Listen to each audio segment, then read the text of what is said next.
একটা মেয়ে ঠিক কতটা নির্লজ্জ হলে টাকার লোভে পড়ে নিজের থেকে 2 বছরের ছোট একটা ছেলেকে বিয়ে করতে পারে। বুড়ি হয়ে নিজের চেয়ে বয়সে ছোট একটা ছেলেকে বিয়ে করতে একটুও বিবেকে বাঁধলো না তোমার? আমি না হয় আম্মুর জন্য তোমাকে বিয়ে করতে বাধ্য হয়েছি, কিন্তু তুমি তো আপু চাইলেই পারতে বিয়েটা আটকাতে। আটকালে না কেন? অবশ্য তুমি জানতে তোমার মতো বুড়ি একটা মহিলাকে কেউ বিয়ে করবে না, তাই তো আমার আম্মুকে হাত করে নিজের থেকে 2 বছরের জুনিয়র ছেলের গলায় ঝুলে পড়েছ। থামো প্লিজ আকাশ। প্লিজ আপু, এখন একদম ন্যাকা কান্না করবে না আমার সামনে। তোমার মতো থার্ড ক্লাস মেয়েকে আমার খুব ভালো করে চেনা আছে। তুমি প্রথমে আমার আম্মুকে মানলে, এখন আবার চোখের পানি ফেলে আমাকে বোকা বানাতে চাইছো। তোমার নাটকে আমি অন্তত গলছি না। আমি কোনো নাটক করছি না আকাশ। তুমি যাই করো, তোমার সেই চাওয়া কখনোই পূরণ হবে না। তোমাকে জাস্ট আমার বিরক্ত লাগছে। সরে যাও আমার চোখের সামনে থেকে। যথেষ্ট বলেছ, এবার থামো আকাশ, অনেক বেশি বলে ফেলেছ। আমার তো ভাবতেই ঘৃণা লাগছে যে তোমার মতো এত নিচু মানসিকতার লোকের সাথে আমার বিয়ে হয়েছে। আর তুমি কি বললে? আমি তোমাকে হাত করতে চাইছি? হ্যাঁ, তাই তো চাইছো। তোমার মতো নোংরা মানসিকতার লোককে হাত করা তো দূরে থাক, তোমার সাথে কথা বলতেই আমার রুচিতে বাড়ছে। খালামণির মতো এত ভালো একজন মানুষের ছেলের এই শিক্ষা! ছি ছি ছি, নিজের স্ত্রীর সাথে কিভাবে কথা বলতে হয় সেই বোধটুকুও তোমার মধ্যে নেই। তুমি আমার শিক্ষা নিয়ে প্রশ্ন তুলেছ? আরে, তুমি কিভাবে বুঝবে ভালোবাসাকে চোখের সামনে শেষ হতে দেখার যন্ত্রণা? ভালোবেসেছ কখনো কাউকে? আমি বেসেছি, তুমি নিজেও জানো না তুমি আমার কত বড় ক্ষতি করেছো। তোমার জন্য আমার গার্লফ্রেন্ড সুইসাইড করতে বসেছে। ওর যদি কিছু হয়ে যায়, ট্রাস্ট মি, আমি সত্যি সত্যি তোমাকে খুন করে ফেলবো। ওদের চিৎকার চেঁচামেচিতে খালামণি আর আঙ্কেল ওদের রুমে চলে আসলেন। খালামণি এসেই আকাশকে থাপ্পড় দিয়ে বলেন, ছি আকাশ, ছি। আমি এই শিক্ষা দিয়েছি তোমাকে? বাসর রাতে তুমি বইয়ের গায়ে হাত তুলছো, তার সাথে এই ধরনের ব্যবহার করছো। তোমার এতটা অধঃপতন হবে আমি ভাবতে পারিনি। আম্মু, তুমি ভুলে যাবে না এই বিয়েটা আমি নিজের ইচ্ছাই করিনি। তুমি আমাকে বাধ্য করেছো এই থার্ড ক্লাস মেয়েটাকে বিয়ে করতে। তোমার ইচ্ছায় বিয়ে করেছি, তাই বলে ভেবো না অন্যদের মতো এই বয়স্ক মহিলাকে নিয়ে আমি সংসার করব। বউ হিসাবে না মানো, অন্তত সিনিয়র হিসেবে প্রাপ্য সম্মানটুকু তো দিতে পারতে। তোমাকে আমি বারবার বারণ করেছিলাম আকাশের আম্মু, এমন থার্ড ক্লাস মেয়ের সাথে ছেলেকে বিয়ে দিও না, ওর জীবনটা নষ্ট হয়ে যাবে। কিন্তু তুমি শুনলে না আমার কথা, একবারও ভেবে দেখলে না এর পরিণতি ঠিক কী হবে। এখন আবার বাহিরের একটা মেয়ের জন্য তুমি আমার ছেলের গায়ে হাত তুললে। তুমি ভুলে যাবে না ও আমার বোনের মেয়ে, আর এখন তো কোনো বাইরের মেয়ে হওয়ার প্রশ্নই ওঠে না। শরীয়ত মোতাবেক ও এখন এই বাড়ির বউ, আকাশের স্ত্রী। আকাশের মা রিমির সামনে এসে তার হাত দুটো নিজের হাতের মুঠোয় নিয়ে বললেন, আকাশের হয়ে আমি তোর কাছে ক্ষমা চাচ্ছি, তুই আমাকে ক্ষমা করে দিস মা। আমি একজন ব্যর্থ খালামণি, নিজের ছেলেটাকেই শিক্ষা দিতে পারিনি। তুই এই রুম থেকে চল, এইখানে তোকে এই মানুষরূপী কুকুরের সাথে আমি কিছুতেই থাকতে দিব না। আকাশের মা রিমিকে ওনার রুমে নিয়ে এসে একটা সুতির শাড়ি দিল, বিয়ের শাড়ি পাল্টে পরার জন্য। রিমি ফ্রেশ হয়ে এসে দেখে খালামণি রিমির জন্য খাবার নিয়ে বসে আছে। আসলে সকাল থেকে কিছু খাওয়া হয়নি, রোদের প্রচণ্ড ক্ষুধা লেগেছে। রিমি বস, বিরিয়ানিটা খেয়ে নে। আমার খেতে ইচ্ছে করছে না খালামণি। এদিকে বস, আমি খাইয়ে দেই, যদি তোর কোনো আপত্তি না থাকে। না না খালামণি, আপত্তি থাকবে কেন? আমি তোর জীবনটা শেষ করে দিলাম তাই না রে? তোকে কলঙ্ক থেকে বাঁচাতে গিয়ে একটা মিথ্যা সম্পর্কে জড়িয়ে দিলাম। আগে থেকেই আমার মনের মধ্যে সুপ্ত ইচ্ছা জেগেছিল তোকে আমার ছেলের বউ করার, কিন্তু তুই যে আকাশের সিনিয়র ছিলি তার জন্যই আমার ইচ্ছাটা দমিয়ে রেখেছিলাম। কিন্তু আল্লাহ আমার সেই ইচ্ছাটা পূরণ করেছে। আজ তুই আকাশের বউ। আকাশ তোকে মানুক বা না মানুক, তুই আকাশের বউ হয়ে না আমার মেয়ের মতো আমার আরো একটা মেয়ে হয়ে এই বাড়িতে থাকবি। আচ্ছা খালামণি, একটা কথা বলুন তো, আমার সাথে কি এমন হবার ছিল? আজ যদি আমার বাবা মা বেঁচে থাকতো তাহলে আমাকে এত কিছু সহ্য করতে হতো না, বুড়ি উপাধি পেতে হতো না। বাদ দে মা, পুরনো কথা ভেবে মন খারাপ করিস না। আল্লাহ যা করেন আমাদের ভালোর জন্যই করেন। সামিয়া তো ঘুমিয়ে পড়েছে, তুই বরং আমার পাশে শুয়ে পড়, আমি তোর মাথায় বেলি কেটে দিই। আকাশের মা যতই পুরনো কথা ভুলতে বলুক, রিমি তার অতীতকে এত সহজে ভুলতে পারে? রিমি ছিল তার বাবা মায়ের একমাত্র আদরে মেয়ে, কিন্তু ভাগ্যের নির্মম পরিহাসে সে আজ একজন আশ্রিতা। অন্যদের মতো তারও হাসি খুশি একটা পরিবার ছিল। প্রতি বছর রিমির বার্ষিক পরীক্ষা শেষ হলে সে আর বাবা মা ফ্যামিলি ট্যুরে চলে যেত। সেই বছরও তার ব্যতিক্রম ছিল না। ডিসেম্বরে পরীক্ষা শেষ করে রিমি তার ফ্যামিলি ট্যুরে রওনা দিল কক্সবাজারের উদ্দেশ্যে। গাড়ি চলছে তার আপন গতিতে। বরাবরই রিমির গাড়িতে ঘুমানোর অভ্যাস। সবেমাত্র ঘুমের রেশ এসেছে, হঠাৎ রিমির আম্মুর চিৎকারে চোখ খুলে দেখে বেসামালভাবে একটা ট্রাক তাদের দিকে ধেয়ে আসছে। এমন অবস্থায় তার মা তাকে গাড়ি থেকে ধাক্কা দিয়ে বের করে দেয়।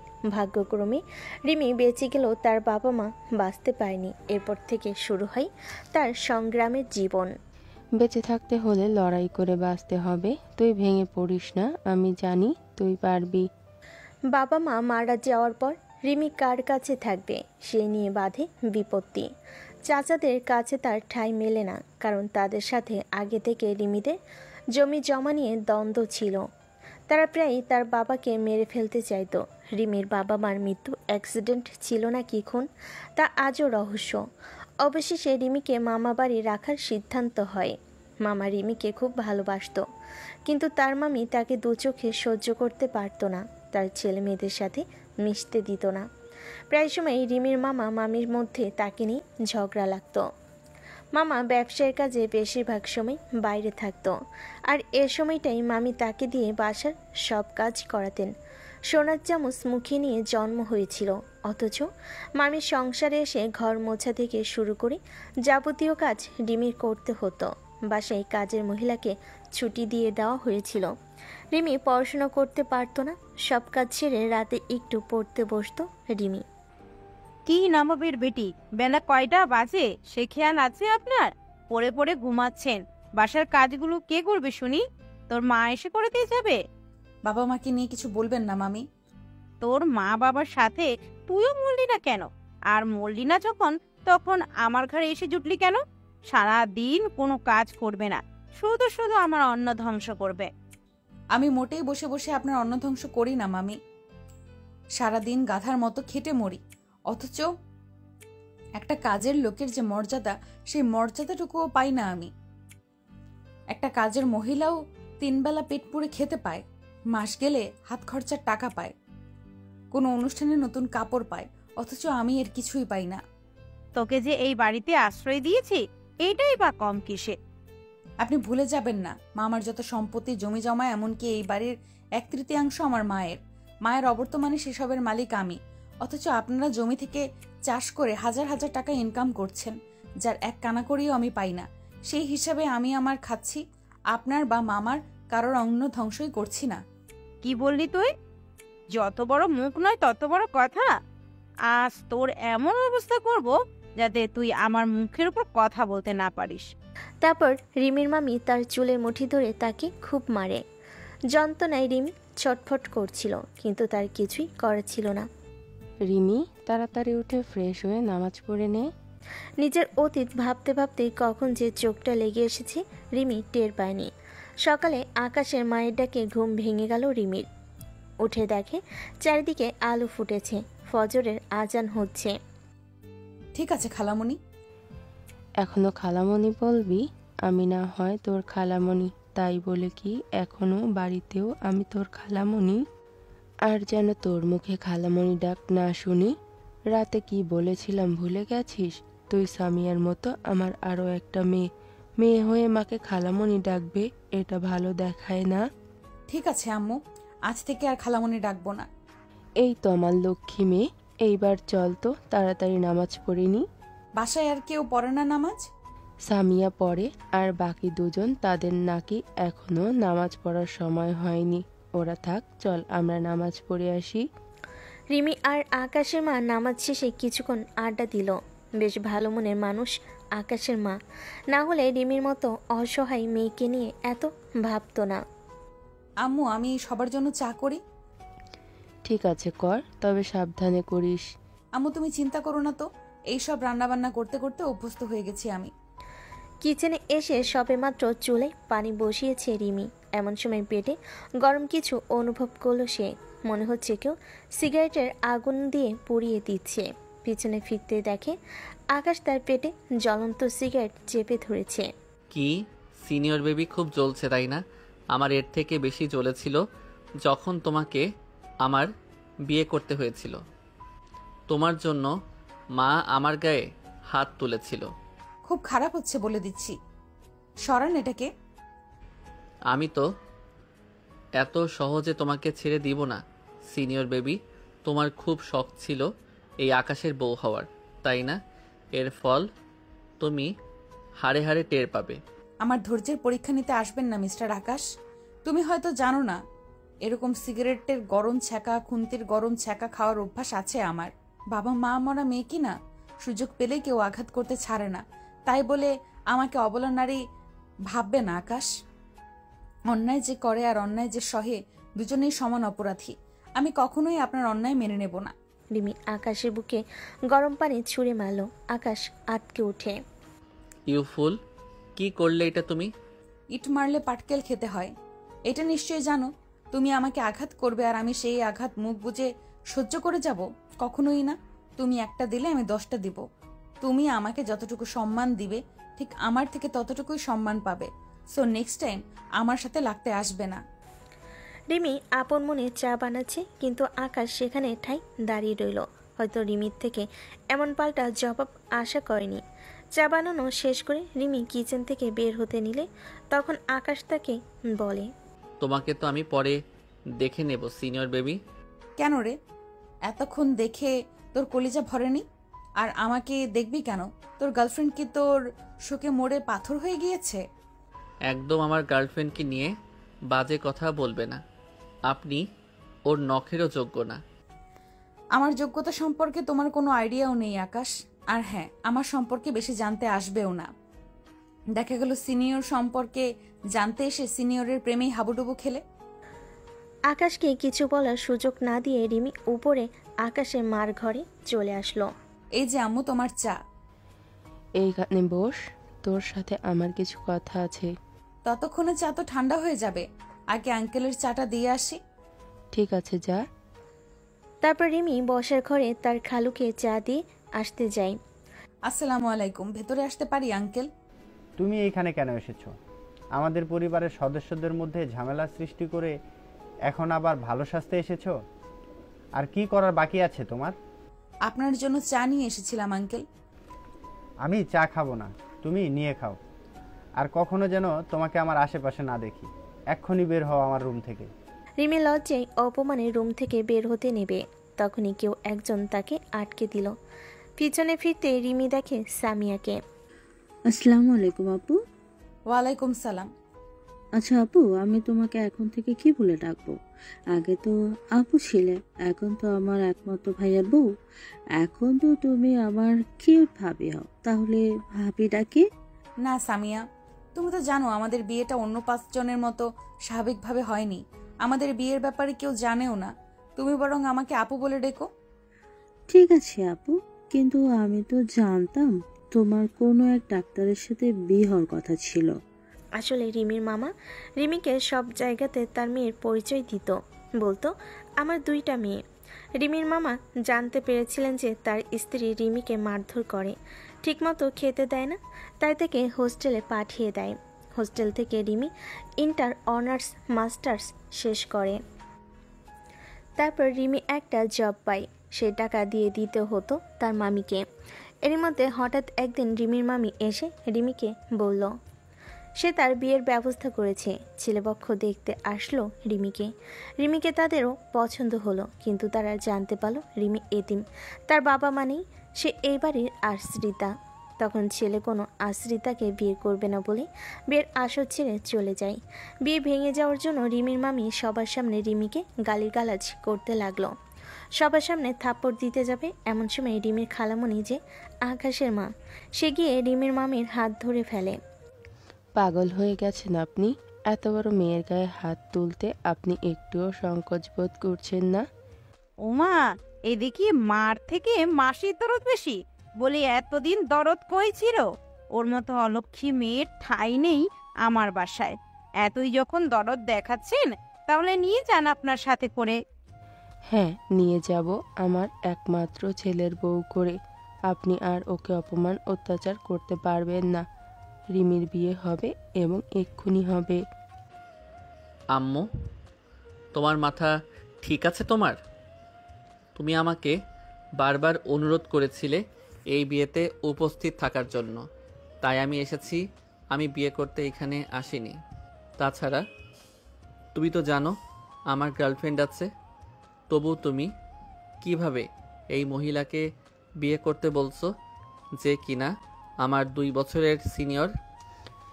তুমি বিয়ে করবে কি না? আম্মু, একটু বোঝার চেষ্টা করো। করবে কি না, হ্যাঁ অথবা না?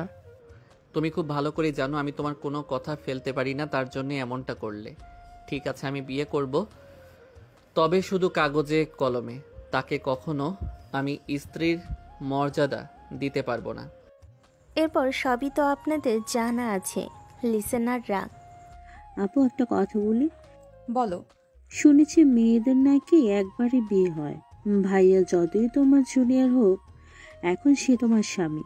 শুধু কাগজ কলমেই এই সম্পর্ক। তুমি প্লিজ তোমাদের সম্পর্কটা নষ্ট করে দিও না। তোমরা চাইলেই তো অন্য 5 জন স্বামী স্ত্রীর মতো স্বাভাবিক জীবন যাপন করতে পারবে। বাস সামিয়া, তুমি তো দেখছি জ্ঞান দেওয়া শিখে গিয়েছো। মনে হচ্ছে তুমি আমার টিচার আর আমি তোমার ছাত্রী।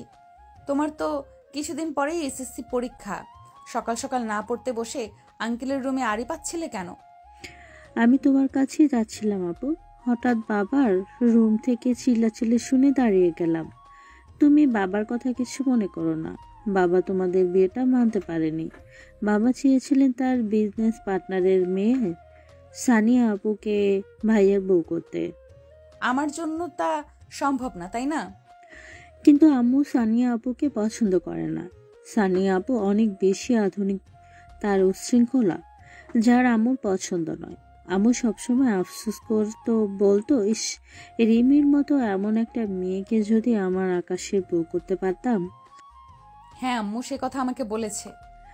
আম্মু একবার চেয়েছিল তোমার মামার কাছে বিয়ের প্রস্তাব নিয়ে যাওয়ার জন্য, কিন্তু তোমার বয়সের কথা চিন্তা করে আবার পিছিয়ে গিয়েছিল। আমার কি মনে হয় জানো, সানিয়া আপু কখনো ভাইয়াকে ভালোবাসেনি। ভালোবাসে ভাইয়ার টাকাকে। ভাইয়াকে শুধুমাত্র তার সাথে ব্যবহার করেছে। যখনই সাধ্য হাসিল হয়ে যাবে ভাইয়াকে, তখন আর কোনো প্রয়োজন পড়বে না। সানিয়াই তোমার ভাইয়ার গার্লফ্রেন্ড, তাই না? হ্যাঁ, শুনেছি উনি মডেলিং করে। আমার তো মনে হয় না উনি কিছু অ্যাচিভ করতে পারবে বলে। ও মা, কি বলো? এত বড় একজন মডেলের ব্যাপারে এইরকম কি করে বলতে পারো? আবুর যে বাজে ব্যবহার, একটু কোমর দুলে হেঁটে, তার যে কি অহংকার। তোমার ভাই তো খুব এক্সাইটেড, তার গার্লফ্রেন্ড মিস ওয়ার্ল্ড হবে। তখনই সেখানে আকাশ আসে আর সামিয়াকে রিমির সাথে কথা বলতে দেখে বলে, কিরে সামিয়া, তুই সকাল সকাল পড়তে না বসে এই বুড়ি মহিলার সাথে কিসের এত গল্প করছিস? ও নিশ্চয়ই তোকে কুবুদ্ধি দিচ্ছে। এই বুড়ি মহিলার থেকে সাবধান থাকবি। ভাইয়া, কাকে বুড়ি বলছো তুমি? আমার মনে হয় তোমার চোখে বুড়ো হয়ে গেছে। তুমি জানো আপুর জন্য ভার্সিটির কত ছেলেরা পাগল? হ্যাঁ, বুড়ির জন্য বুড়োরা পাগল। ভাইয়া, তুমি কিছু জানোই না। একবার তো আমাদের স্কুলের সাংস্কৃতিক অনুষ্ঠানে একটা জুনিয়র ছেলে আপুকে পুরো স্কুলে ক্যাম্পাসের সামনে প্রপোজ করেছিল। যেই না চেহারা, নাম রাখছে তার পেয়ারা। সিনিয়র বেবি, তুমি আমার সাথে আমার রুমে চলো। কেন? বারে নতুন বউয়ের সাথে বাসর পালন করব, তাই রাতে তো কিছু করতে পারিনি, তাই দিনে করব। তাড়াতাড়ি রুমে আসো। আমি তোমার কোনো কথা শুনতে বাধ্য নই। কিভাবে বাধ্য করতে হয় আমার খুব ভালো করেই জানা আছে সিনিয়র বেবি। আমি যখন বলেছি যাব না তো যাবই না। রিমির সম্পূর্ণ কথা শেষ হওয়ার আগেই আকাশ রিমির হাত ধরে টানতে টানতে ওর রুমে নিয়ে গিয়ে দরজা বন্ধ করে দেয়। তারপর আকাশ শার্টের বোতাম খুলতে খুলতে রিমির দিকে আগাতে লাগলো। এ কি, কোন ধরনের অসভ্যতামি শুরু করেছেন? দরজা কেন লাগিয়েছ আর তুমি শার্টের বোতাম খুলছো কেন? তোমাকে দেখাতে। ছি ছি, আমি কি তোমার বডি দেখতে চেয়েছি? ডার্টি মাইন্ডেড লোক একটা। I hate your dirty mind. তোমাকে এটাই দেখাতে চাচ্ছি যে তুমি গরম পানি ছুঁড়ে আমার বুকের কি অবস্থা করেছো। দেখো কি রকম লাল বর্ণ ধারণ করেছে। তুমি কিভাবে পারলে ওই রকম ভাবে গরম পানি ছুঁড়তে? বাপরে, নিজের বেলায় 4 আনা আর পরের বেলায় 16 আনা, তাই না? কি? তুমি যে অমানুষের মতো আমাকে সিগারেটের আগুন দিয়ে পুড়িয়ে দিলে, সেই বেলায় কিছুই না। তোমাকে গরম পানি ছুঁড়েছি, বেশ করেছি। নেক্সট টাইম এই আঘাতই তোমাকে মনে করিয়ে দিবে আমার সাথে লাগতে আসার পরিণতি। আচ্ছা, নিজেকে খুব বাহাদুর মনে করছো? এখন দরজা খুলো, আমি বের হব। কি হলো, কথা কানে যায় না? আকাশ দরজা খুলল না, এমন একটা ভান ধরল যে রিমির কথা তার কানেই যায়নি। ঠিক আছে, আমি নিজেই খুলে নিচ্ছি। তারপর রিমি দরজা খুলতে বলে যেই না দরজা খুলতে যাবে তখনই আকাশ পেছন থেকে রিমির হাত মুচড়ে দিয়ে বলল, এত তাড়াতাড়ি আমি তোমাকে ছাড়ছি না সিনিয়র বেবি। আঘাত যখন তুমি দিয়েছো, মলমও তুমিই লাগাবে। আমি কেন? আপনার মডেলিং করা গার্লফ্রেন্ডকে ফোন করুন, সে এসে আদর সোহাগ দিয়ে ক্ষত সারিয়ে তুলবে আপনার। তোমার ওই নোংরা মুখে তুমি আমার গার্লফ্রেন্ডের নাম নেবে না একদম। শুধুমাত্র তোমার জন্য সানিয়া আজ হসপিটালে মৃত্যুর সাথে পাঞ্জা লড়ছে। এর জন্য তুমি দায়ী। সানিয়ার যদি সত্যি কিছু হয়ে যায়, আমি কিন্তু তোমাকে ছেড়ে কথা বলবো না। ও মাগো, টুরু লাভ। তোমার টুরু লাভ কখনোই তোমাকে ভালোবাসেনি। একদম ওর নামে আজে বাজে কিছু বলবে না। না, তোমার গার্লফ্রেন্ড তোমাকে বলেছে সে সুইসাইড করতে বসেছে, কিন্তু তুমি কি সচোখে দেখেছো? দেখোনি তো। দেখার প্রয়োজন পড়েনি, কারণ আমি তাকে বিশ্বাস করি। না দেখেই তোমার গার্লফ্রেন্ডের অ্যাকাউন্টে হাজার হাজার টাকা ট্রান্সফার করেছো। This is the main point. তোমার গার্লফ্রেন্ড কখনো তোমাকে চায়নি, চেয়েছে তোমার টাকা। তুমি না জেনে কারো ব্যাপারে এভাবে মন্তব্য করতে পারো না। এখন তোমার মনে প্রশ্ন জাগতে পারে, আমি তোমার ব্যাপারে এত কিছু কিভাবে জানলাম? আম্মু শুধুমাত্র আমার খালামুনি নয়, আমার একজন ভালো বন্ধু ছিল। আপনার প্রত্যেকটা কথা আম্মু আমার সাথে শেয়ার করত। আপনার নারী নক্ষত্র জেনেই আপনাকে বিয়ে করেছি। রিমি ম্যাম, আপনি খুব ভালো লেকচার দিতে পারেন। অনেক লেকচার শুনিয়েছেন। এবার দয়া করে ফ্রিজ থেকে বরফ নিয়ে এসে আমার ক্ষত স্থানে লাগিয়ে দিন। আমার টাকা পড়েনি, আমি পারবো না। নিজের কাণ্ড নিজে করে নাও। বিয়ে করেছি কি নিজের কাজ নিজে করার জন্য?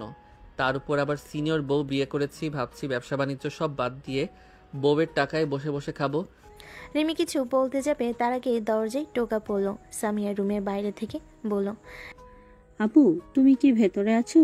ভাইয়ের সাথে কিসের এত গল্প করছো, তাও আবার দরজা বন্ধ করে দিয়ে? কিছু হয়েছে কি? আম্মু এক্ষুনি ডাকছে তোমাকে, তাড়াতাড়ি আমার রুমে এসো। ঠিক আছে সামিয়া, তুমি যাও, আসছি আমি। তুমি কোথাও যাচ্ছ না সিনিয়র বেবি।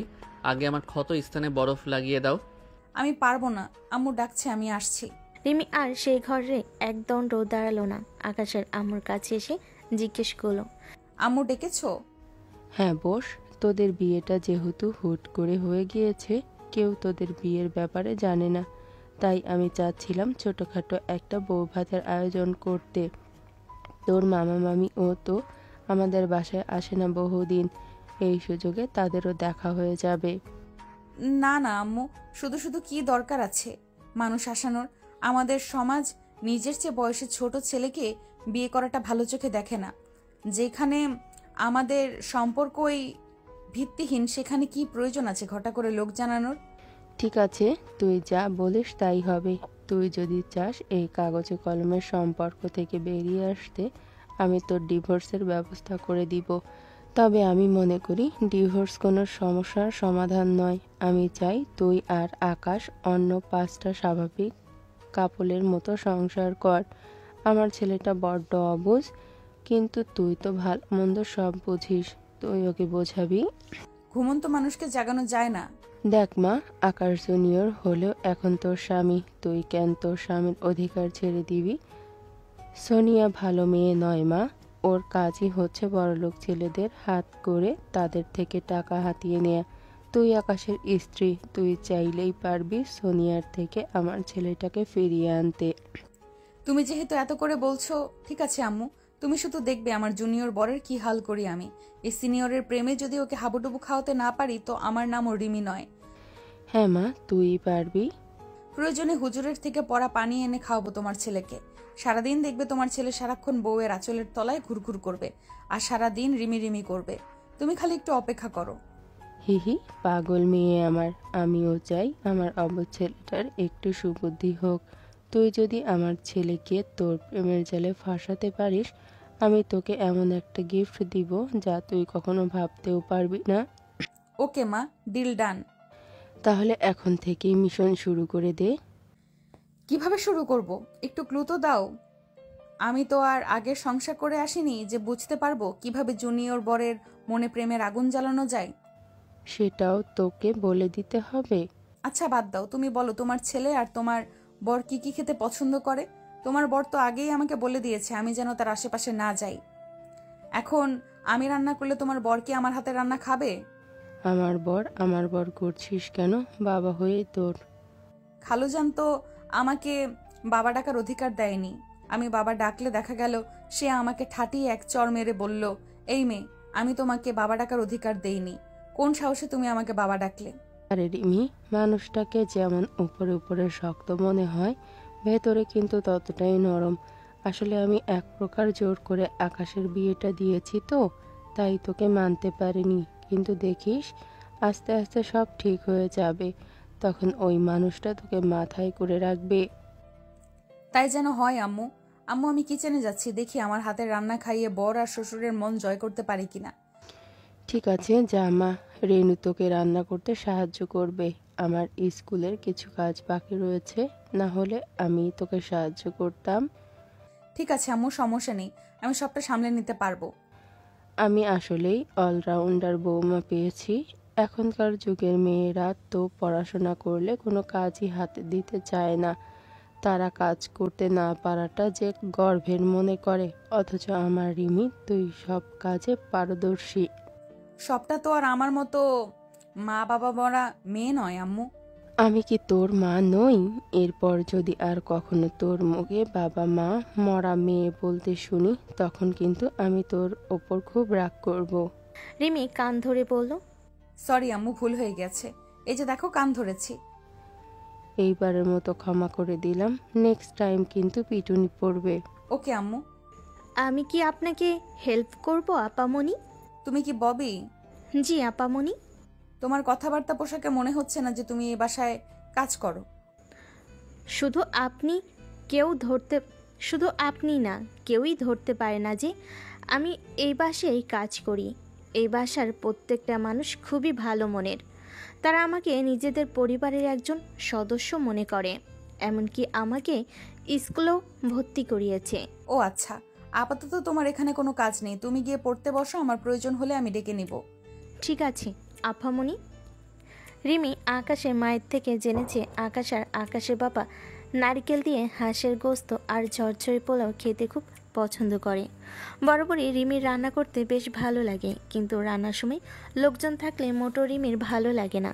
রিমির মনে হয় তারা রান্নায় নজর দিয়ে খাবারের স্বাদ নষ্ট করে দেয়। কিন্তু রিমির বাবা মা বেঁচে থাকতে তাকে কখনো রান্নাঘরেই যেতে দিত না। রিমির রান্না প্রায় শেষ, তখন সেখানে ছোট্ট কাজের মেয়েটা আসে। আপামনি, রান্না তো শেষ হয়ে গিয়েছে, আপনি তো আমাকে ডাকলেন না। তুমি এসেছো, আমি এক্ষুনি তোমাকে ডাকবো ভাবছিলাম। সব রান্না করা শেষ হয়ে গিয়েছে, তুমি সবকিছু ডাইনিং টেবিলে নিয়ে রাখো, আমি একটু ফ্রেশ হয়ে আসি। ঠিক আছে আপামনি। গোসল করে এসে দেখে আকাশে মা খাবার সার্ভ করছে। রিমিকে দেখে বলল, তুইও বস, আমি খাবার সার্ভ করছি। তুমি খাবে না আম্মু? মায়েরা কখনো আগে খায় না মা, তোরা খেয়ে নিয়ে তারপর আমি খাবো।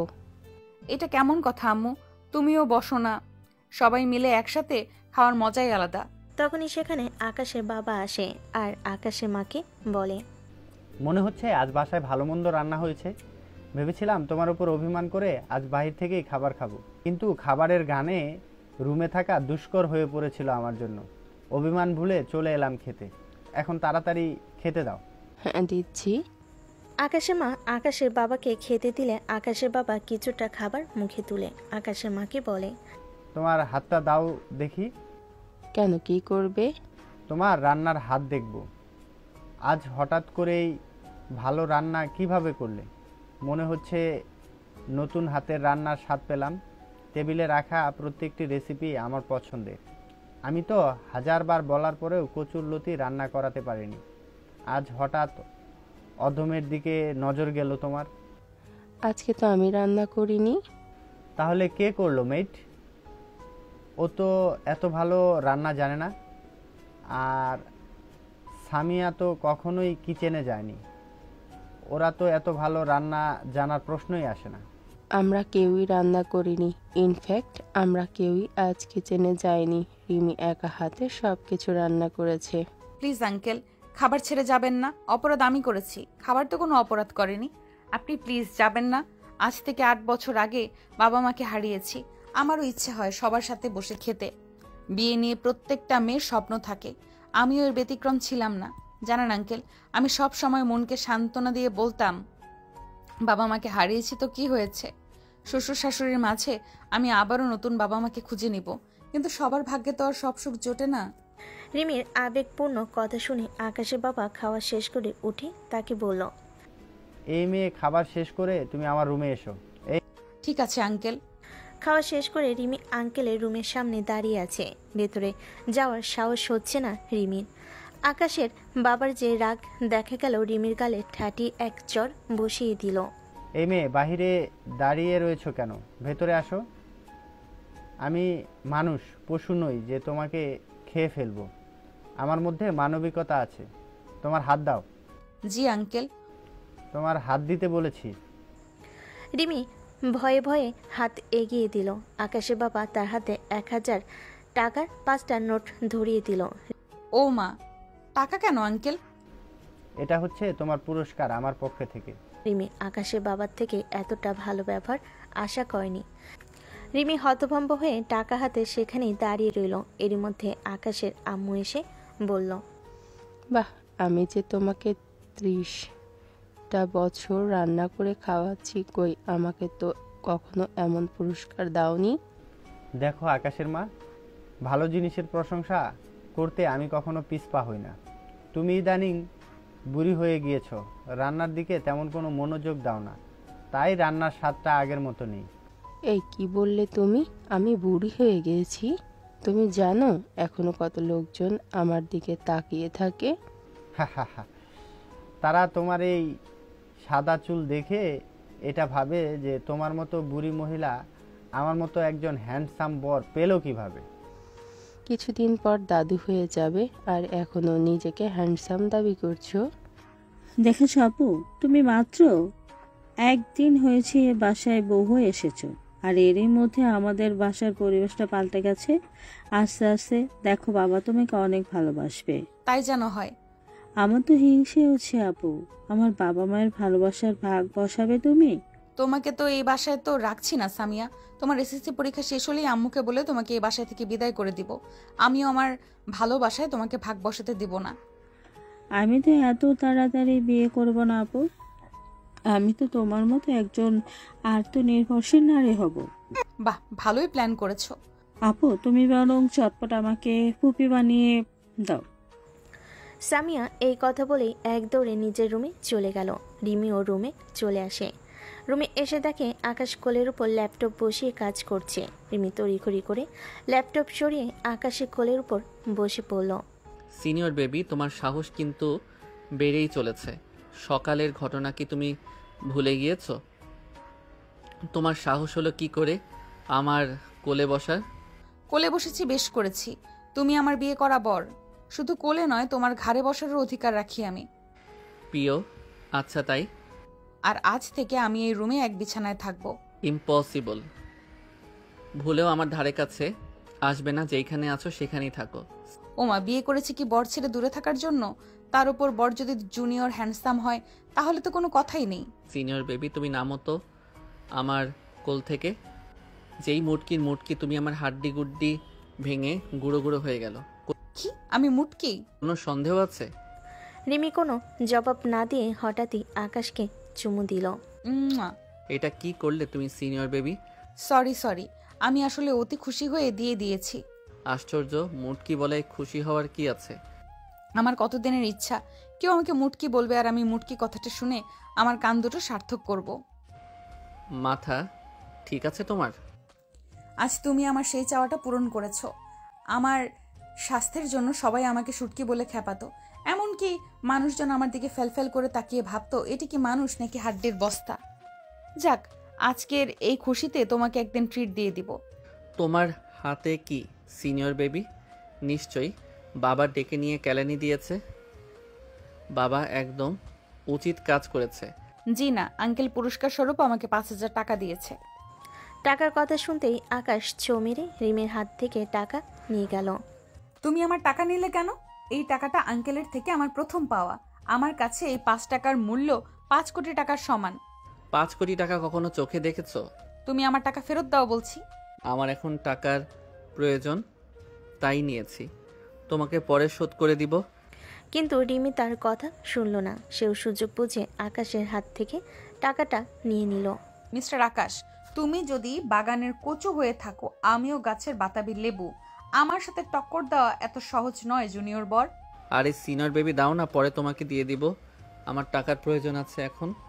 তোমার টাকার প্রয়োজন বলতে শুধু সানিয়ার পেছনে ফালতু ব্যয় করা, এটা আমি খুব ভালো করেই জানি। আমার টাকা আমি যেভাবে ইচ্ছা, যার পেছনে ইচ্ছা ব্যয় করব। এই ব্যাপারে তুমি বলার কে? আমি তোমার বিয়ে করা বউ, তোমার উপর সম্পূর্ণ অধিকার আছে আমার। এখন থেকে তোমার অ্যাকাউন্টে কোনো টাকা থাকবে না, সব টাকা আমার অ্যাকাউন্টে ট্রান্সফার হবে। মাস শেষে তোমার হাত খরচার টাকা দেব। অনেক টাকা নষ্ট করেছো তুমি, আর নয়। তুমি কিন্তু তোমার লিমিট ক্রস করে যাচ্ছ সিনিয়র বেবি। আমি তোমার কোনো কথা শুনতে বাধ্য নই। তুমি ভুলে যাও কেন? অবাধ্যকে কিভাবে বাধ্য করতে হয় সেটা আমি খুব ভালো করেই জানি। তোমার ফোনের দিকে তাকাও। কিসের ভিডিও এটা? চোখ দুটো কি আছে কি করতে? তুমি নিজের চোখেই দেখো। ছি ছি, এমন একটা নোংরা ভিডিও করতে তোমার একটুও বিবেকে বাঁধলো না? এক্ষুনি ডিলিট করো বলছি। একদম তা হচ্ছে না সোনা।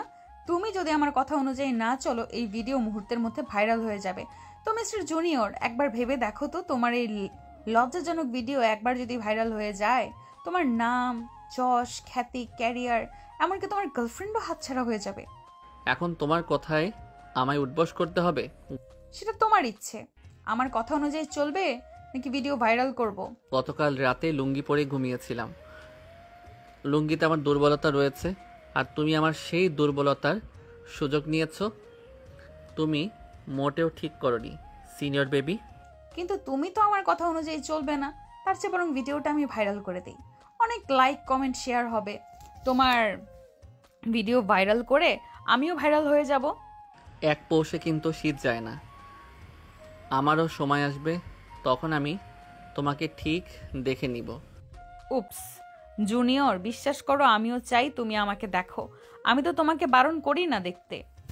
দেখো না কেমন মন ভরে দেখো। খুব মজা লাগছে তোমার, তাই না? অবশ্যই। কি করব বলো, সোজা আঙুলে যখন ঘি না ওঠে তখন আঙুল তো বাঁকা করতেই হয়। বিয়ে উপলক্ষে রিমি অফিস থেকে কিছুদিনের ছুটি নিয়েছিল। আজ থেকে আবার তার অফিস জয়েন করতে হবে। খুব সকালে ঘুম থেকে উঠে রিমি নামাজ পড়ে নিল। আকাশ ঘুমিয়েছিলেন, নামাজ পড়তে উঠেছিলেন দেখে রিমি বলল, আকাশ, খুব খারাপ হয়ে যাচ্ছে কিন্তু। তোমার কি অতিরিক্ত ঘুমের কারণে স্মৃতিশক্তি হারিয়ে গেল নাকি? তুমি কি ডিলের কথা ভুলে গিয়েছো? আর একটু ঘুমাতে দাও না। এখন থেকে ঠিক 5 মিনিট সময় দিলাম, এর মধ্যে যেন দেখি তুমি মসজিদে চলে গিয়েছো। আমার কথার অবাধ্য হলে জানো তো কি করব? বেশি কিছু করব না বেবি, শুধু ভিডিওটা ভাইরাল হয়ে যাবে। যাচ্ছি তো সিনিয়র বেবি, এত প্যারা দাও কেন? সোজা করে বললেই তো পারো। আকাশ উঠে ফ্রেশ হয়ে মসজিদে চলে গেল। আর তারপর রিমি ঘুমটা গুছিয়ে কিচেনে চলে গেল। রিমি কিচেনে গিয়ে দেখে আকাশের আম্মু নাস্তা করছে। সে তাকে বলল, গুড মর্নিং আম্মু। Good morning to baby. তুমি কিচেনে কেন আম্মু? আমি তো রান্না করতে আসছিলাম। তুই তো এই 1 সপ্তাহ রান্না করেছিস রিমি। আজকে থেকে তোর আবার অফিসে জয়েন করতে হবে। এখন রান্না করে আবার দিন ভরে কাজ করতে হবে, অনেক কষ্ট হয়ে যাবে তোর। তাই ভাবলাম আমি রান্না করি, তুই বরং ছুটির দিনে রান্না করিস। ঠিক আছে আমার কেয়ারিং শাশুড়ি আম্মু। রিমি নাস্তা সেরে রেডি হয়ে অফিসে চলে গেল। অফিসে এসেই তার স্যারের সাথে দেখা হয়ে গেল। আরে রিমি, কেমন আছো? আলহামদুলিল্লাহ ভালো, আপনি কেমন আছেন স্যার? আমার আর ভালো থাকা হলো কই, বাদ দাও আমার কথা। তোমার সংসার জীবন কেমন চলছে? আপনাকে তো বলা হয়েছিল, আসলেন না কেন বিয়েতে? তোমার চোখের সামনে নিজের ভালোবাসার মানুষকে অন্যের হতে দেখার সাহস আমার ছিল না কুয়াশা। মানে কি স্যার? কে আপনার ভালোবাসার মানুষ? চলো আমরা ক্যান্টিনে গিয়ে বসি, যদি তোমার কোনো আপত্তি না থাকে। ক্লাস শুরু হওয়ার এখনো অনেক দেরি আছে।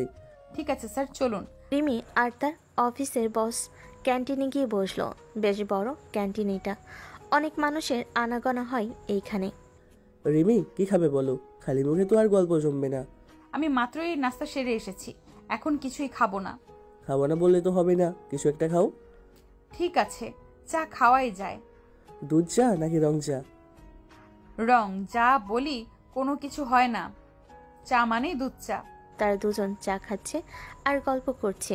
হঠাৎ টেবিলের অপর সাইডে পরিচিত একটা মুখ দেখে রিমি থমকে গেল। তার বিশ্বাসই হচ্ছে না সানিয়া এইখানে, তাও আবার এই অবস্থায়। টেবিলের অপর সাইডে আর কেউ নয়, স্বয়ং সানিয়া বসে আছে। শুধু সে একা নয়, তার সাথে ছেলেও বসে আছে। তার সাথে একটা ছেলেও বসে রয়েছে। দুজনেই এমনভাবে চিপকে রয়েছে যেন তারা স্বামী স্ত্রী। কিছুদিন আগে সামিয়া রিমিকে দেখিয়েছিল সানিয়ার ছবি, যার কারণে রিমি চিনতে অসুবিধা হয়নি যে এটা সানিয়া। সানিয়া সুসাইড করেনি, বরং আকাশের থেকে হাজার হাজার টাকা হাতিয়ে নিয়েছে। আর আকাশ সানিয়াকে অন্ধের মতো বিশ্বাস করে। রিমিও ঝটপট কয়েকটা পিক তুলে নিল ওদের। এই কি রিমি, চা খাচ্ছ না কেন? ঠান্ডা হয়ে যাবে তো। এই যে খাচ্ছি। তোমাকে কোনো কারণে চিন্তিত লাগছে, কি হয়েছে রিমি? আমাকে বন্ধু মনে করে বলতে পারো। কিছু না স্যার, অনেকদিন পর অফিসে এসেছি তো, সব কাজ আবার গুছিয়ে নিতে হবে। আচ্ছা, তাহলে তুমি সবকিছু গুছিয়ে নাও, আসছি আমি, বাই। স্যারের সাথে কথা বলতে বলতে টেবিলের অপর সাইডে কখন যে ফাঁকা হয়ে গেল বুঝতে পারেনি রিমি। সাপুরে বিন বাজানোর আগেই সাপ হাতছাড়া হয়ে গেল, কোনো ব্যাপার না। গর্ত খুঁড়ে কিভাবে সাপ বের করতে হয় এই রিমির খুব ভালো করে জানা আছে। রেস্টুরেন্ট টেবিলটা রিমি স্যার পে করে দিয়ে গেছে। রিমি ক্যাশ কাউন্টারে লোকটার কাছে জিজ্ঞেস করলো, আচ্ছা আঙ্কেল, 4 নাম্বার টেবিলে যারা বসেছিল আপনি কি তাদেরকে চেনেন? আমি তো খেয়াল করিনি ম্যাম। আচ্ছা তুমি 2 মিনিট অপেক্ষা করো, আমি সিসি ক্যামেরা চেক করে বলছি। ঠিক আছে আঙ্কেল। এই মেয়েটার নাম সানিয়া, আর সাথে ওর হাজব্যান্ড রায়হান। কিছুদিন আগেই এদের বিয়ে হয়েছে। সানিয়ার বাবা আমার পরিচিত, আমিও উপস্থিত ছিলাম ওদের বিয়েতে। ঠিক আছে আঙ্কেল, ধন্যবাদ। রিমি অফিসে মন বসাতে পারলো না, সে ভেবেই পাচ্ছে না সানিয়ার হাজব্যান্ড থাকতো সে কেন আকাশের থেকে এত টাকা নিচ্ছে। তার জন্য মোট সানিয়ার বাবা তো যথেষ্ট বড় লোক। রিমি অফিস থেকে রুমে এসে দেখে আকাশ ল্যাপটপ নিয়ে কাজ করছে। আকাশ, আমার জন্য এক গ্লাস ঠান্ডা শরবত নিয়ে আসো তো, খুবই ক্লান্ত লাগছে, একটু তাড়াতাড়ি যাও, আমি ততক্ষণে ফ্রেশ হয়ে আসি। আমাকে বলছো? আমার কি দ্বিতীয় বর আছে যে তাকে বলবো? আমি নিজে কখনো জগ থেকে গ্লাসে পানি ঢেলে খাই না, আর তোমাকে আমি শরবত করে এনে খাওয়াবো, এটা খুব দারুণ একটা জোকস ছিল। জুনিয়র বর, তোমাকে কিছু দেখানোর আছে আমার। আমার কিছু দেখা লাগবে না সিনিয়র বেবি, তোমার কিছু দেখানো মানেই আমার মান সম্মান নিয়ে টানাটানি করা। তার থেকে বরং আমি তোমার জন্য শরবত করে নিয়ে আসছি। রিমি আকাশের একটা গাল টেনে দিয়ে বলল, এই তো বউয়ের বাধ্য গুলুমুলু বর। এই একদম আমার গাল টানবে না, বিরক্ত লাগে এটা আমার। আমার সেই ছোটবেলার অভ্যাস, বাচ্চাদের দেখলে গাল টানতে না পারলে ভালো লাগে না, এটাকে আদর করা বলে, বুঝলে? লাগবে না আমার এমন আদরের। তাহলে কিরকম আদর চাই তোমার? কোনো আদর চাই না। ঠিক আছে, তুমি তাড়াতাড়ি শরবত নিয়ে আসো। এরপর রিমি যায় ফ্রেশ হতে আর আকাশ যায় শরবত বানাতে। রিমি ফ্রেশ হয়ে এসে দেখে আকাশ সত্যি সত্যি শরবত নিয়ে এসেছে। এই নাও তোমার শরবত, এখন আবার মুখে তুলে খাইয়ে দিতে বলো না যেন। অবশ্য তুমি চাইলে দিতে পারো, আমি কিছু মনে করব না। তুমি ভেবো না সিনিয়র বেবি, আমি তোমাকে ভালোবেসে শরবত করে নিয়ে আসছি। শুধুমাত্র ভিডিওটার জন্য ব্ল্যাকমেইলের শিকার হয়ে আমাকে এত কিছু করতে হচ্ছে। তোমার মতো কত ঘাটতারা পোলা পায়েন এক চুটকিতে সোজা করে দিয়েছি, আর তুমি কিনা বাসর রাতে আমার গলায় ছুরি চালিয়ে দিয়েছিলে। তাহলে আমার সাহসের প্রশংসা করছো তো? সত্যি আকাশ, তোমার সাহসের প্রশংসা করতে হয়। তুমি যার কারণে আমার গলায় ছুরি ধরেছিলে, তোমার সেই মডেল গার্লফ্রেন্ডকে বিবাহিত, তুমি কি জানো? তোমার থেকে এসব আমি শুনতে চাই না। আমি তো ভেবেছিলাম হয়তো গার্লফ্রেন্ডের বিয়ের সংবাদে তুমি বেচারা কান্নাকাটি করে রুমের মধ্যে হাঁটু পানি বানিয়ে দিবে, বাট সেরকম তো কিছুই করছো না। তুমি কিভাবে জানলে? আর তুমি যে সত্য কথা বলছো তারও তো কোনো প্রুফ নেই। প্রুফ আছে আকাশ, এতটা কাঁচা খেলোয়াড় আমি নই। আমি জানতাম মুখের কথায় তুমি বিশ্বাস করবে না, তাই প্রমাণ সঙ্গে করে নিয়ে আসছি। তারপর রিমি ফোন থেকে রেস্টুরেন্টে বসে তোলা ছবি বের করে আকাশকে দেখিয়ে বলল, প্রথমত, স্বামী স্ত্রী না হলে কখনো কেউ এইভাবে ছিপকে থাকবে না। আর দ্বিতীয়ত, এই রেকর্ডটা যা আমি ক্যাশ কাউন্টারের আঙ্কেলের মুখে শুনেছি। দেখো আকাশ, অনেক হয়েছে, আর নয়। এগুলো কি সত্যি? তোমাকে আমি বারবার বলেছি সানিয়া ভালো মেয়ে নয়, ওর থেকে ফিরে এসো প্লিজ। আমি বলছি না আমাকে ভালোবাসার জন্য, স্ত্রীর মর্যাদা দেওয়ার জন্য। তুমি সানিয়ার থেকে ফিরে এসো, এসবের কোনো প্রয়োজন নেই আমার। তবুও তুমি ওই সানিয়ার দিকে ফিরে এসো। এইটা শুধু আমার একার নয়, আম্মুরও অনুরোধ। সরি, আমি তোমাদের অনুরোধ রাখতে পারবো না। আমি চাইলেও সানিয়া আমাকে মুক্তি দেবে না। আমার যে সানিয়ার কাছে হাত পা বাঁধা রয়েছে। কেন আকাশ? চুপ করে থাকো না আকাশ, আমি কিছু জিজ্ঞেস করছি। আমি বলতে পারবো না সিনিয়র বেবি। চুপ করে থাকা কোনো সমস্যার সমাধান নয়। তোমার জন্য প্রতিনিয়ত আব্বু কষ্ট পাচ্ছে, আমি চোখের সামনে আম্মুর কষ্ট সহ্য করতে পারবো না। তুমি প্লিজ বলো আকাশ। এরপর আকাশ যা বলল তা শোনার জন্য রিমি মোটেও প্রস্তুত ছিল না। আকাশের সত্য উদ্ঘাটন করতে এসে যে এত বড় একটা সত্যের মুখোমুখি হতে হবে তা রিমি কখনো ভাবেনি। কয়েক বছর আগে আকাশ তখন নতুন নতুন ড্রাইভিং শিখেছে। পরীক্ষা শেষ করে আকাশা ফ্রেন্ড সার্কেলে সবাই মিলে গ্রামে ঘুরতে যায়। তাদের ফ্রেন্ড সার্কেলে সানিয়া সহ আরও 2টা মেয়ে ছিল। গ্রাম থেকে ফেরার পথে সবাই মজা চলে ঘোল খায়, যা আকাশের জীবনের সবচেয়ে বড় ভুল ছিল। সেই ভুল প্রতিনিয়ত কুড়ে কুড়ে খাচ্ছে আকাশকে। তারপর কি হলো? তুমি কি এমন করলে তার জন্য নিজের কাছে নিজেই অপরাধী হয়ে আছো? খুন? মানে কি? মানে আমি খুন করেছি। হ্যাঁ, আমি একটা খুনি। আমার জন্য 2টা প্রাণ শেষ হয়ে গেছে। আর সেই খুনের ঘটনা ধামাচাপা দিতেই সানিয়া আমাকে ব্ল্যাকমেল করে আমার থেকে টাকা নেয়। প্লিজ আকাশ, হিয়ালি না করে বলো তারপর কি হয়েছিল। ঘোল খাওয়ার কারণে আমার মধ্যে অনেকটা নেশা প্রভাবিত হয়। শহরের মধ্যে প্রবেশ করতে ফ্রেন্ড সার্কেলের সবাই যার যার গন্তব্যস্থলে নেমে যায়। আর সানিয়ার বাসা আমার বাসার কাছাকাছি হওয়ায় তাকিয়া থেকে যায়। গাড়ি চলছিল ঠিকঠাক, হঠাৎ আমার মাথা ঘোরাতে শুরু করে, চোখ মুখ ঝাপসা হয়ে আসে। অতিরিক্ত ঘোল খাওয়ার জন্য একসময় জ্ঞান হারিয়ে ফেলি। কিন্তু আমার এইটুকু মনে আছে, জ্ঞান হারানোর আগে আমি বেসামালভাবে গাড়ি ড্রাইভ করছিলাম। আর হুট করে কালো রঙের একটা গাড়ি আমার গাড়ির সামনে চলে আসে। এরপর কি হয়েছিল আমি জানি না। কি হয়েছিল আকাশ? জ্ঞান ফেরার পর সানিয়া বলেছিল আমার জন্য নাকি ওই গাড়িতে থাকা 2টো প্রাণ শেষ হয়ে গেছিল। এটা শোনার পর আমি অনেকটা ঘাবড়ে যাই। সানিয়া বারবার পুলিশকে সবটা বলে দেওয়ার হুমকি দিচ্ছিল। আমি সানিয়াকে হাত জোর করে বলি ও যেন বিষয়টা ধামাচাপা দিয়ে রাখে, না হলে আমার ক্যারিয়ার শেষ হয়ে যেত। আম্মু বাবা মানসিকভাবে খুবই আঘাত পেত। এতদিন ধরে সানিয়া এই জন্যই। কিন্তু সানিয়া শর্ত দেয় ওকে ওর চাওয়া অনুযায়ী টাকা দিতে হবে। আমিও নিজেকে বাঁচাতে সানিয়ার শর্তে রাজি হয়ে যাই। তাই সানিয়া বলা মাত্র ওর অ্যাকাউন্টে আমার টাকা ট্রান্সফার করতে হয়। আকাশের কথা শুনে রিমি যেন পাথর হয়ে গিয়েছে। তার পুরনো অতীত আবার রিমির সামনে এসে দাঁড়িয়েছে। তার মানে আকাশের কথা অনুযায়ী সেদিন ট্রাকে রিমিদের গাড়ি অ্যাক্সিডেন্ট হয়নি। আকাশের কারণে রিমির আব্বু আম্মুর মৃত্যু হয়েছে। রিমি বিড়বিড় করে বলল, আকাশই কি তাহলে আমার বাবা মার খুনি? তারপরে রিমি মাথা ঘুরে পড়ে যাচ্ছিল। আকাশ ওকে ধরে বলল, সিনিয়র বেবি, কি হলো তোমার? কি তুই স্পর্শ করবি না আমাকে, তুই একটা খুনি। বলছো কি তুমি? সেদিন তোর ফুর্তি করার জন্য অ্যাক্সিডেন্ট আর কারণ নয়, বরং আমাদের গাড়িতে হয়েছিল। ভাগ্যক্রমে আমি বেঁচে গেলেও আমার বাবা মা বেঁচে ফেরেনি। আমায় ক্ষমা করে দাও, আমি কিছুই জেনে বুঝে করিনি। সরি বললেই সবকিছু সমাধান হয়ে যায় না।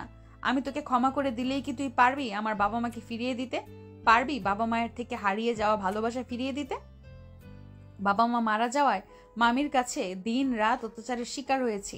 এমনকি আশ্রিতা ছিলাম বলে বিয়ের আসর থেকে বর চলে গিয়েছিল। পারবি সেই অপমান ফিরিয়ে নিতে? হঠাৎই আকাশ রিমির পা জড়িয়ে ধরে ক্ষমা চাইতে লাগলো। এ কি, তুই আমার পায়ে হাত দিয়েছিস কেন? পা ছাড় বলছি। আমি তোকে না মানলেও তুই আমার স্বামী। স্বামী হয়ে স্ত্রীর পায়ে হাত দেওয়াটা বেমানান দেখায়। তুমি আমাকে ক্ষমা না করা পর্যন্ত আমি তোমার পা ছাড়ি না সিনিয়র বেবি। তুমি আমাকে যে শাস্তি দিবে আমি মাথা পেতে নিব, তবু তুমি আমাকে ক্ষমা করো। তুই যা করেছিস তাতে আদৌ কি তুই ক্ষমার যোগ্য? বলছি তো আমার ভুল হয়েছে। এই ভুলে প্রতিনিয়ত আমি নিজেও শেষ হয়ে যাচ্ছি। কিন্তু তুমি কিভাবে শিওর হলে ওইটা তোমাদেরই গাড়ি ছিল? কারণ কালো গাড়িতে আমরা ছিলাম আর দুজন লোক আমার বাবা মা ছিল। তুই যা তো এখান থেকে, ভালো লাগছে না আমার। আমাকে একটু একা থাকতে দে। রিমির মন ভালো করার জন্য আকাশ ভাবলো রিমির পছন্দের বিরিয়ানি রান্না করবে, কিন্তু আকাশ তো কোনোদিনও রান্নাঘরে যায়নি। তারপর ভাবলো ইউটিউব থেকে সাহায্য নিয়ে, কিন্তু তারপর শেষ রান্না করতে পারছিল না। শেষমেশ সে তার মায়ের কাছে গিয়ে জিজ্ঞেস করলো, আম্মু বিরিয়ানি কিভাবে রান্না করতে হয়? কেন? তুই জেনে কি করবি? রান্না করব। কি? এটা আমি কি শুনছি? এটা কি সত্যি? এত প্রশ্ন কেন করছো? বললে বলো, না বললে নাই। আরে এত রেগে যাচ্ছিস কেন? তোর যে বিরিয়ানি খেতে মন চাইছে আমাকে বলতে পারতি, আমি রান্না করে দিতাম। আমি খাওয়ার জন্য রান্না করছি না। তাহলে কার জন্য রান্না করতে চাচ্ছিস? সানিয়ার জন্য? তোমার একমাত্র সিনিয়র বৌমার জন্য। মানে কি, আমি ঠিক শুনছি তো? হ্যাঁ আম্মু, জোর করে বিয়ে দিয়েছো সিনিয়র একটা বেবির সাথে, যে কিনা তোমার ছেলেকে নাকে দড়ি দিয়ে ঘোরাচ্ছে। এখন আবার তার পুরনো কথা মনে করে মন খারাপ হয়েছে। তাই তার মন ভালো করার জন্য আমার এই সূক্ষ্ম প্রচেষ্টা। আচ্ছা ঠিক আছে, আমি বলছি তুই নোট করে নে। ঠিক আছে আম্মু। অনেক কষ্টে আকাশ রিমির জন্য বিরিয়ানি রান্না করে রুমে নিয়ে আসলো। এসে দেখে রিমি খাটে শুয়ে আছে। সিনিয়র বেবি, আবার কেন এসেছিস? খুব তো কান্নাকাটি করলে, এবার ওঠো তো। তুই আমার সামনে আসবি না আকাশ।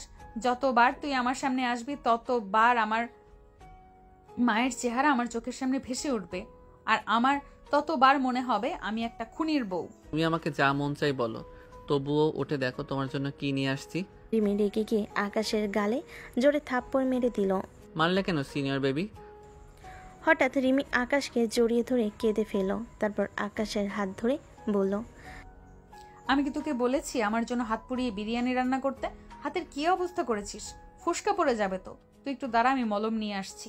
মলমের কোনো প্রয়োজন নেই। তোমার জন্য হাত পুড়িয়ে রান্না করলাম, কই একটু মিষ্টি মিষ্টি কথা বলবে? তা নয়তো দিলে ঠাস ঠাস করে চর বসিয়ে। এই জন্যেই কথাই বলে, যার জন্য করলাম চুরি সেই বলে চোর। আমি তো তোকে চুরি করতে বলিনি। তুই একবারই চুরি করতে গিয়েছিস কেন? তোমার মুখে তুই তোকারি শুনতে বেমানান লাগে। প্লিজ তুই করে বলো না। ও মা, এ দেখি ভূতের মুখে রাম রাম। তুই তুকারি বলা কে শুরু করেছিল শুনি? ভুলে গেছিস বাসরাতের কথা? চেনা না জানা না অপরিচিত একটা মেয়ের সাথে অভদ্রের মতো তুই তুকারি করেছিলি। বারবার বাসর রাতের কথা তোলো কেন? সানিয়ার ব্যাপারে তো সবটাই বললাম। ও হয়তো ভেবেছিল আমার বিয়ে হলে ওকে ওর প্রয়োজন অনুযায়ী টাকা দিব না, যার কারণে ও সুইসাইডের মিথ্যা নাটক করেছিল। আর সব মিলিয়ে আমার মাথায় আগুন জ্বলছিল, যার কারণে তোমার সাথে খারাপ ব্যবহার করেছিলাম। তার মানে সানিয়া তোমার গার্লফ্রেন্ড নয়? না, ও আমার ক্লাস ফ্রেন্ড ছিল। ওর মতো ঠকবাজ অর্থলোভী মেয়ে কখন আমার গার্লফ্রেন্ড হওয়ার যোগ্যতা রাখে না। তাহলে তুমি যে বলেছিলে সানিয়া তোমার গার্লফ্রেন্ড, এমনকি আম্মুও বলেছিল। সানিয়া সব জায়গাতেই ওকে আমার গার্লফ্রেন্ড বলে পরিচয় দিত, এমনকি আমাকেও বাধ্য করেছিলে ওকে আমার গার্লফ্রেন্ডের পরিচয় দিতে। আমিও নিজেকে বাঁচাতে সানিয়ার কথা অনুযায়ী চলতে বাধ্য হয়েছি। সামিয়ার সাথে তোমার কবে লাস্ট কথা হয়েছে? গত 2 দিন ধরে সানিয়ার সাথে কোনো প্রকার যোগাযোগ করতে পারছি না। ওর ফোন বন্ধ। হঠাৎ ফোন কেন বন্ধ করলো? এখন এত কথা না বলে ঝটপট বিরিয়ানি খেয়ে নাও দেখি। ঠান্ডা হয়ে গেলে বিরিয়ানির স্বাদ পাবে না। তুমি খেয়েছো? খাওয়ার সময় পেলাম কই? তাছাড়া তুমি যে কথা সাথে থাপ্পড় খাইয়েছো, এমনিতেই পেট ভরে গেছে। আপাতত 1 সপ্তাহ না খেলেও চলবে। আমি তো তোমার বাবা মাকে ইচ্ছা করে মারিনি। তুমি কি শিওর এগুলো সব সানিয়ার সাজানো নাটক?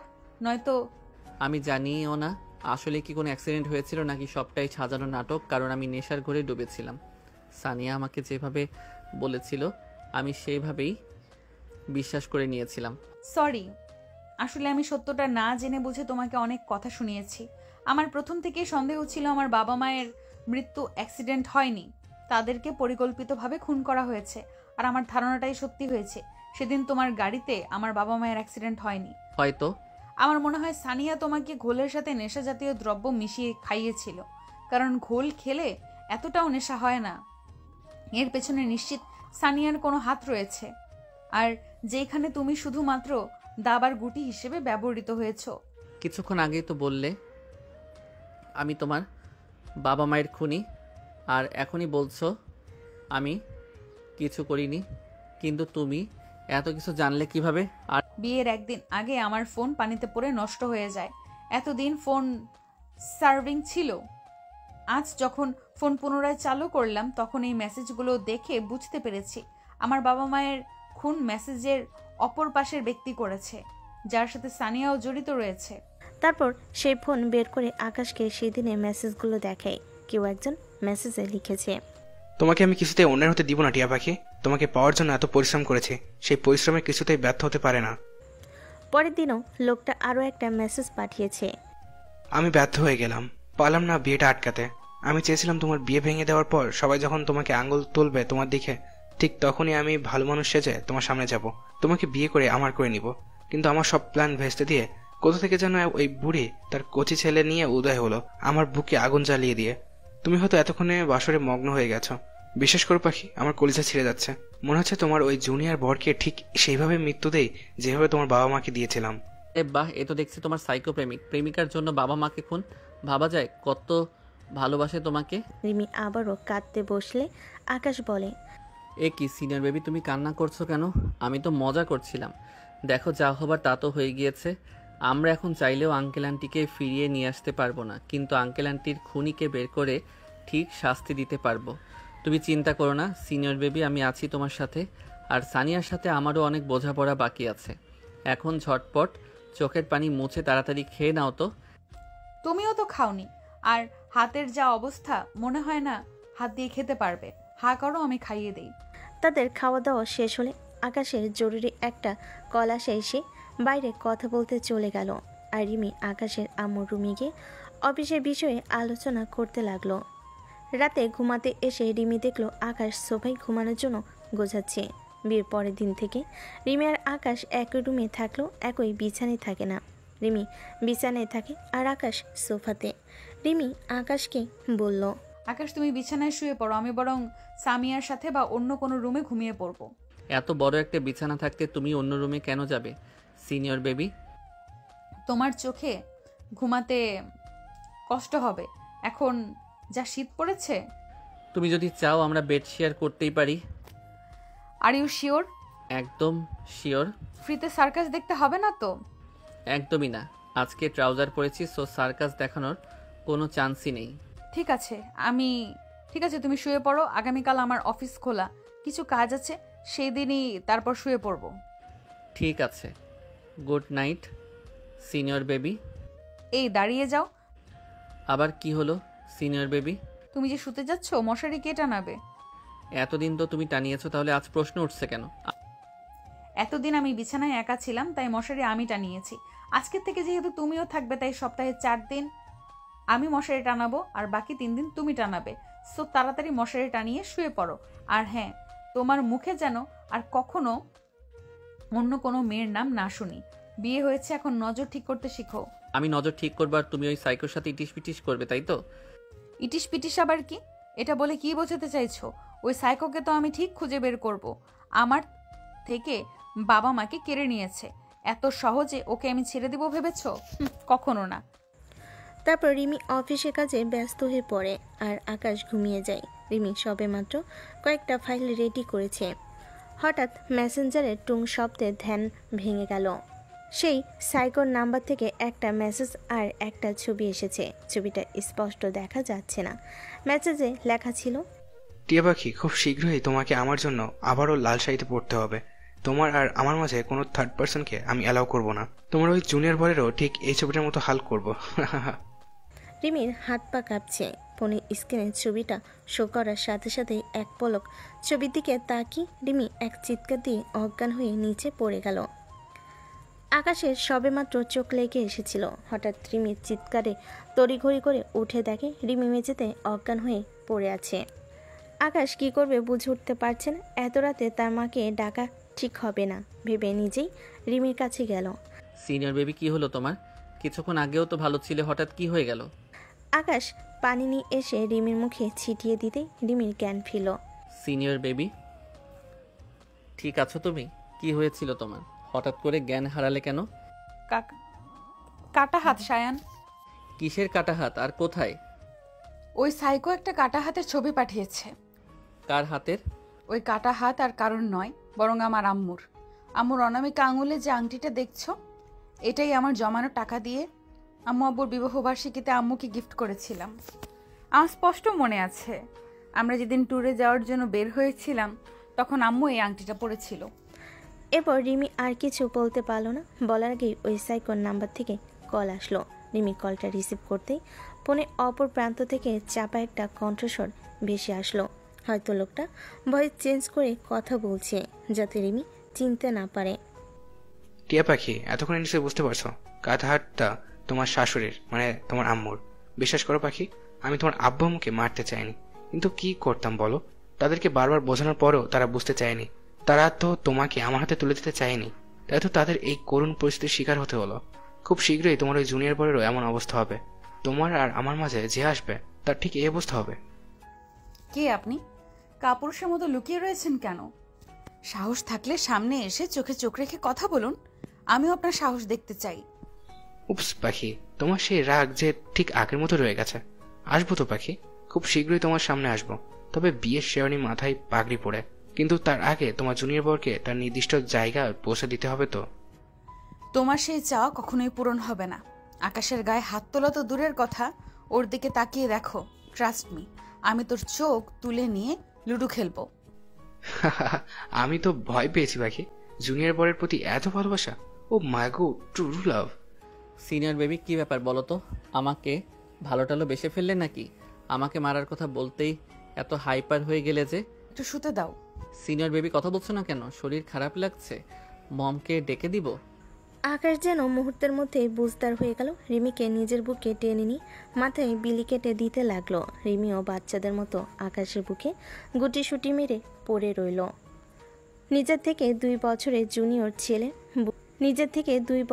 জুনিয়র ছেলের বুকেই তার পরম শান্তির জায়গা, একমাত্র আশ্রয়স্থল মনে হচ্ছে।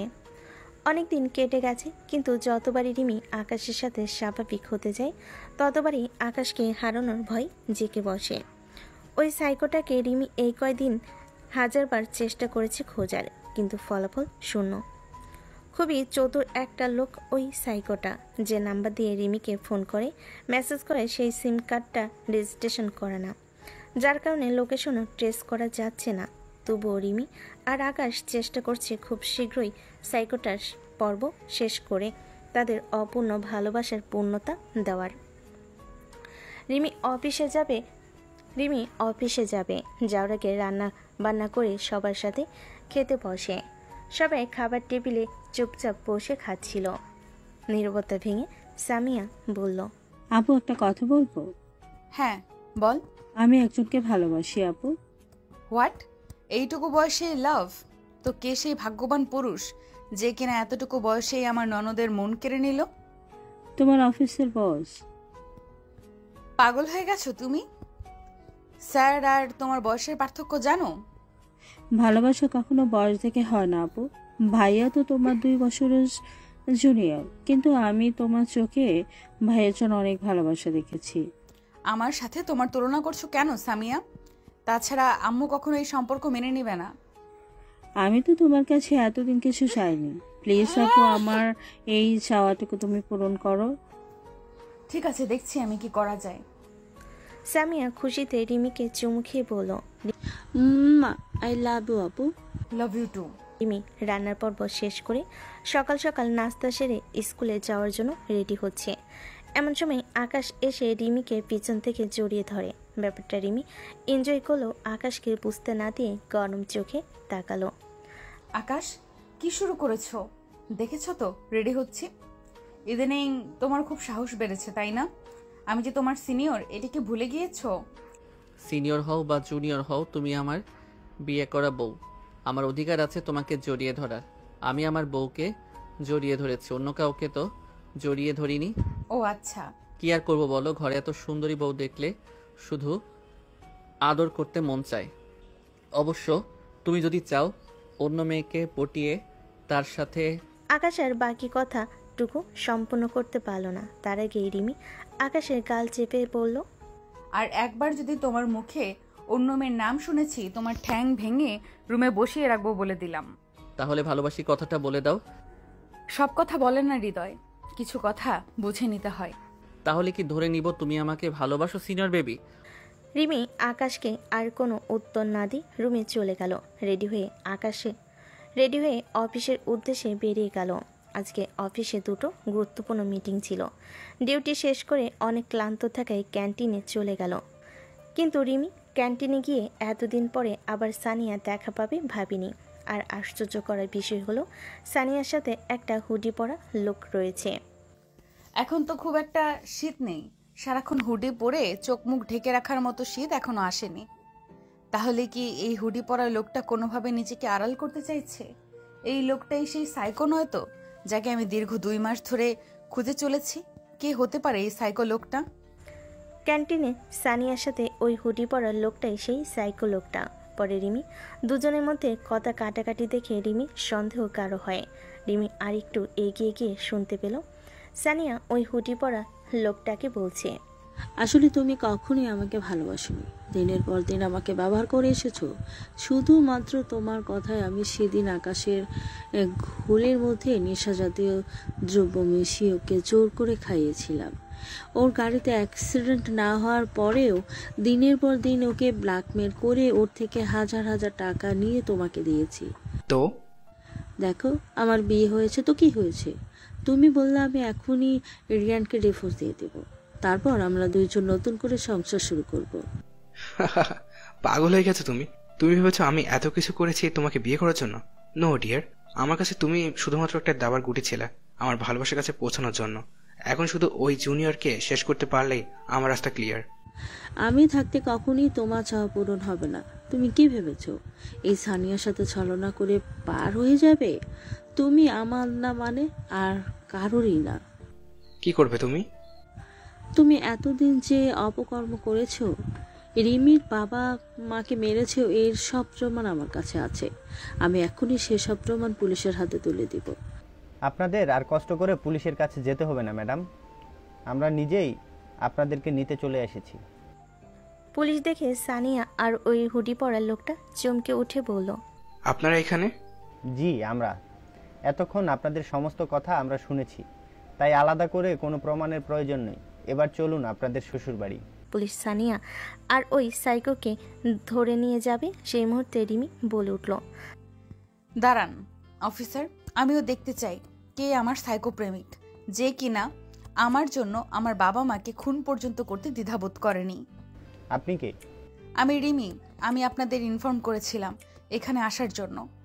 ঠিক আছে ম্যাডাম, আপনাকে অনেক ধন্যবাদ, বিশেষ করে ভিডিও ক্লিপটা আমাদের দেওয়ার জন্য। ইটস ওকে, আপনারা বরং আমার একতরফা সাইকো প্রেমিকের হুডিটা একটু তুলে দিন, আমার অনেক দিনের ইচ্ছা তাকে দেখার। তারপর একজন পুলিশ অফিসার ওই সাইকোটার হুডি সরাতেই পরিচিত একটা মুখ দেখে থমকে গেল রিমি। লোকটা আর কেউ নয়, বরং তার অফিসের স্যার। স্যার আপনি? হ্যাঁ রিমি, আমি। বিশেষ করে রিমি, আমি যা করেছি তোমাকে পাওয়ার জন্য করেছি, অন্য কোনো স্বার্থ ছিল না আমার। এখন আমি বুঝতে পারছি আপনি কেন আমার বিয়েতে উপস্থিত ছিলেন না, কেন সেদিন বলেছিলেন চোখের সামনে নিজের ভালোবাসার মানুষকে অন্যের হতে দেওয়ার সাহস আমার ছিল না। ছি, আমার তো ভাবতেই ঘৃণা লাগছে একটা মানুষ কিভাবে এতটা নিচে নামতে পারে। আপনাকে আমি বিশ্বাস করেছিলাম, আর আপনি এইভাবে আমার বিশ্বাসের প্রতিদান দিলেন। আমাকে মাফ করে দাও রিমি।